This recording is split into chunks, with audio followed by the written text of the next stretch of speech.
முதல்ல நீங்க படிக்கிற காலம் வந்து வெளிநாட்டு போய் படிக்கிற மினிமம் 54 மந்த்ஸ் உங்களுக்கு டியூரேஷன் இருக்கணும். பிராக்கெட்ல வந்து 4.5 வருஷம் மருத்துவம் படிச்சுக்கணும். நம்பர் 1. ரெண்டாவது ரொம்ப முக்கியமான விஷயம், எப்படி இந்தியாவில் 19 மெடிக்கல் சப்ஜெக்ட்ஸ் இருக்கோ அதே 19 மெடிக்கல் சப்ஜெக்ட்ஸ் வந்து நீங்க அப்ராட்ல வந்து படிச்சிருக்கணும். நம்பர் 2. மூணாவது, உங்களோட எஜுகேஷன் அப்படின்னு பார்க்கல மருத்துவ கல்வி முழுக்க முழுக்க ஆங்கிலத்தில் இருக்கணும்.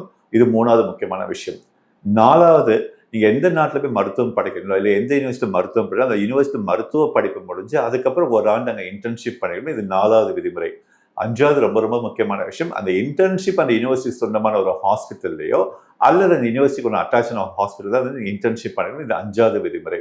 6வது விதிமுறை, பெற்றோரும் கவனிக்க வேண்டிய ஒரு விஷயம், ஸ்டூடெண்ட்ஸும் கவனிக்க வேண்டிய விஷயம் தான், நீங்க எந்த நாட்டில் வேணாலும் போய் மருத்துவம் படிக்கலாம். எந்த யூனிவர்சிட்டி வேணாலும் நீங்க வந்து டாக்டருக்கு வந்து அட்மிஷன்ஸ் வந்து MBBSக்கு சேரலாம்.